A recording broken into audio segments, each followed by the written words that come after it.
Hi, I'm Mayor Heavyhand, he, him, and me and the rest of the liberal mayors from all over the country couldn't be more proud of how we've been leading our cities these past couple of years. It's no exaggeration to say we've transformed our cities, but being a liberal mayor isn't without its challenges and critics, all of whom are racist. I'm proud to say our homeless population is now greater than our housed population, and I'll talk about how we've achieved this feat, but first, something we're equally as proud of. You see, crimes like shoplifting were on the rise, so as the mayor, I stopped prosecuting shoplifters, basically legalized stealing. Yes, please tell Mr. Soros I think that's a great idea, and I really appreciate his campaign support. It's like reverse psychology. By telling people they're allowed to do crime, it makes them not want to do crime. You gotta learn how to think like a mayor. But in spite of this crime fighting plan being 100% effective, crime is still escalating for some reason. For all the retail stores that are still complaining about all their merchandise being stolen and nothing's being done about it, it's their fault for having products on display that make people want to steal. I mean, what do these people want from me? Help?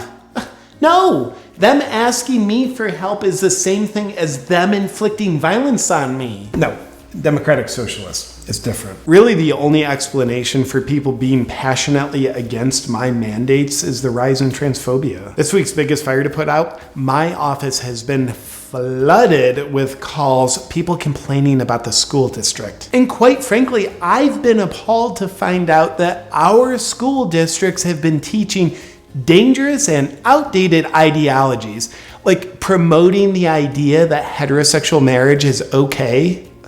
Defunding the police is the first thing I did when I stepped into office. Police are proven to be dangerous, and we do not need them. Y'all need private security to escort me for my walk home tonight? Thanks. I mean, we discovered that police were at the scene of almost every crime. So the correlation between police and crime was just too high for me and my team to think about any further. We are better off without police because now is the time for racial unity. I sincerely despise white people, and I will no longer be doing any interviews with white reporters. Those people are just filled with hate. I mean, for me, I just coincidentally live in an all-white neighborhood. I mean, wish I didn't have to, but it's just where I intentionally bought my house, so big misunderstanding. Our city is facing soaring murder rates. I don't know why, but I do know we won't be for long. Because now that I've cut the police budget by $119 million, that money has been freed up. So I'm proud to announce that we will be stopping the escalating murder rate by spending that $119 million building more parks around the city. It's a very progressive plan, but I have an extremely well-qualified team of advisors because they're very diverse. Say no more, you're hired because you're Asian.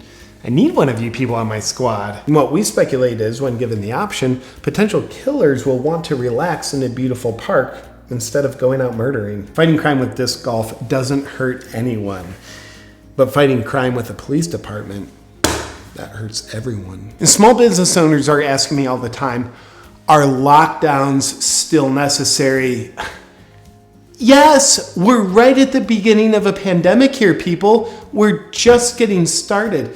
And this thing is serious. Our projections are that anyone who will ever die will die from this disease. And anyone who has ever died from anything throughout history has died from this disease. Because if you look at the science, death is a symptom of this disease, and all dead people have experienced death. So it looks like this disease has been around a lot longer than we thought. My very non-white, non-binary chief of staff came up with these projections, so they'll ring true to you, unless you're a racist. 60% of our city's small businesses went out of business during our 2-year lockdown. So what's our solution for helping the small businesses that are barely still alive? More lockdowns. My trans chief science advisor is determined that the reason why so many businesses shut down is because the owners were dying from this disease. So more lockdowns are the only solution we can possibly think of to help small businesses survive. We're all in this together. Ooh, case rates are up. cut off the water supply. In response to the pandemic, I've instituted vax mandates around our city for all workers, patrons, stray dogs, and sewer rats. Basically all forms of life that are superior to the unvaxxed. I mean, with our hospitals so overwhelmed, which you can clearly see based on these stock photos from Italy that we're using, firing a large portion of our nurses, doctors, and first responders for being non-compliant, it's gonna be the best way to get ahead of this thing. What about Republican-run places like Florida where people are happy, healthy, and free? Oh, for the crazy people who still believe in misinformation like Florida exists, freedom is dangerous. Like, this isn't about you. Just follow the science. My team of gender fluid critical race theory experts have put together some exciting numbers that show within 30 to 85 years of being happy, 90% of people are dead, which shows just how deadly happiness is. I mean, it's not safe, and it's not something I'm gonna stand for in my city. Voters shouldn't have the right to determine how they wanna live their lives. It's too dangerous for that right now. But after one more mandate, just this next one, and then another 2 weeks to slow the spread, then it'll be safe for things to go back to normal.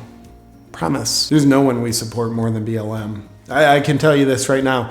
Watching portions of my city burn, it's great for inclusivity. It's like you're watching systemic racism burn away. I'm proud to say in my city, 70% of black people are not allowed to eat inside at restaurants. Because that's a percentage, not jabbed. I'll tell you this, BLM kind of put us in a pickle when they announced they're against jab mandates. But luckily, as a public official, the social credit score you get for going along with a mandate portion of the Great Reset has proved to be greater than the social credit score you get for pretending you care about black people. So, problem solved. Sir, there's massive protests outside against your mandates. Huh. Looks like those people are fueled by hate and fear. Can you run that as a headline? I want to see Planned Parenthood set up around the city like fast food restaurants. Oh, I'm Mr. Pro-Choice. In fact, the reason why I divorced my ex-wife is because she refused to get an abortion. Yeah, she was so against it, saying things like, I can't get one, he's 3 years old.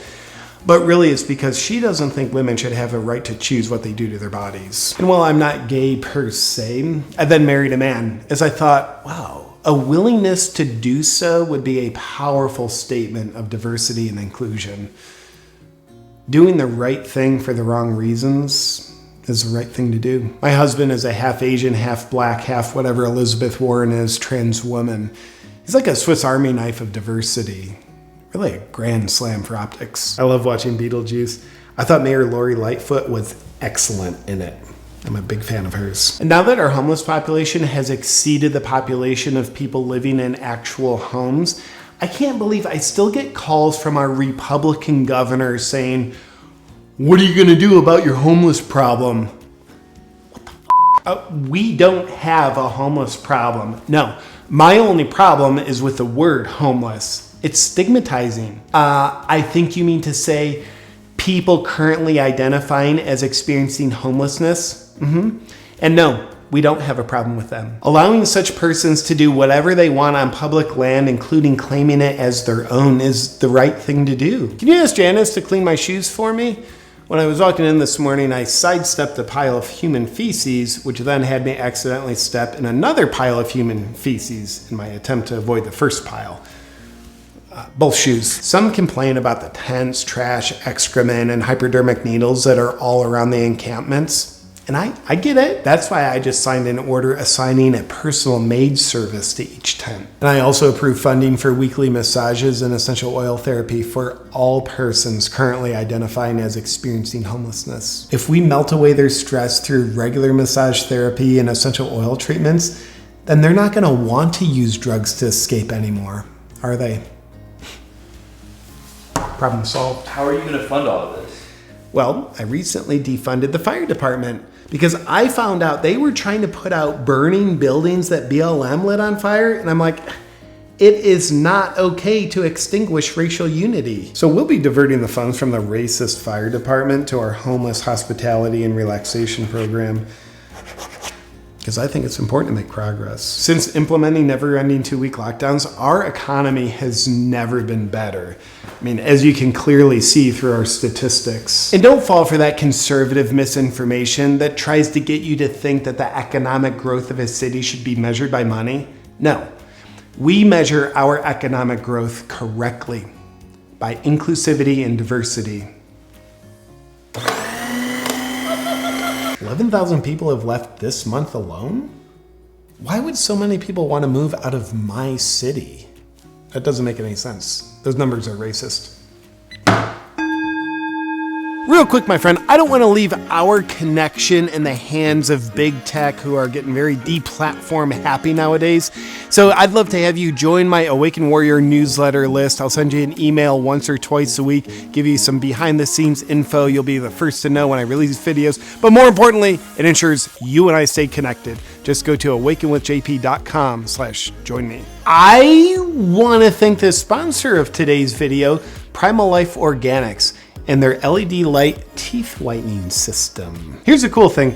Unlike most teeth whitening systems that use harmful peroxides, which can actually damage and denature your teeth while they're whitening your teeth, Primal Life Organics chooses the natural route. Primal Life Organics takes the higher road, utilizing an LED light mouthpiece along with food-grade teeth whitening gel. Blue light for whitening your teeth, red light for reducing inflammation, and both for doing both. Personally, I like to have white teeth as a part of how I present myself, but my problem's been finding a product that doesn't contain harmful things that I don't want to put into my body. But Primal Life Organics solves that problem. If you're a healthy-minded person, not only does it uphold your values because everything's natural, but it's very effective too at whitening your teeth. 16 minutes a day, 3 days a week helps keep the ugly away. If you want to join me in upgrading your smile by whitening your teeth with Primal Life Organics, just go to naturalteethwhiteners.com/JP. And when you use my link, you get a full 60% off your teeth whitening kit.